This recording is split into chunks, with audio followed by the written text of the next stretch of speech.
Je suis en train de regarder le journal de France 2 avec, encore une fois, des milliers de migrants africains sauvés de la noyade. On parle de 5000 migrants, comme on dit, c'est un terme impropre. Ce sont des réfugiés économiques, des réfugiés suite aux situations de guerre également dans les pays. Et lorsque l'on évoque ça, eh bien, on est sur l'aspect misère, l'aspect tragédie, l'aspect très finalement peut-être un peu spectaculaire. On en oublie les raisons de tout cela. Les raisons, elles sont dans cette mondialisation qui fragilise une partie des populations mondiales. Et elles sont avant tout, elles sont les responsabilités des présidents de différents pays d'Afrique, des gouvernements des différents pays d'Afrique, parce qu'ils n'offrent toujours pas le cadre aux jeunes pour vivre mieux. Ces jeunes qui partent, ce sont des jeunes courageux, ce sont des jeunes qui ont la volonté de réussir leur vie, qui ont la volonté de réussir pour les familles, qui ont la volonté de réussir pour les enfants qu'ils auront demain ou qu'ils ont déjà.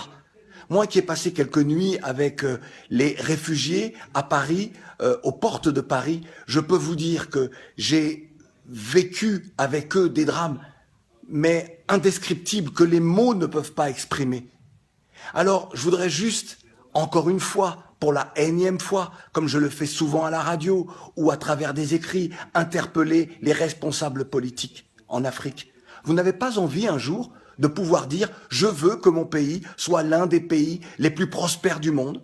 Vous n'avez pas envie d'intervenir dans tout ce débat, dans tous ces drames humains, dans cette condition humaine, et de dire « je ne veux plus voir mes enfants mourir dans le désert, humiliés dans le désert, tués dans le désert par des milices de je ne sais quel pays. Je ne veux plus voir mes enfants périr en mer. Je ne veux plus voir mes enfants être dans des positions de mendiants en Europe. » Vous n'avez pas envie de ça.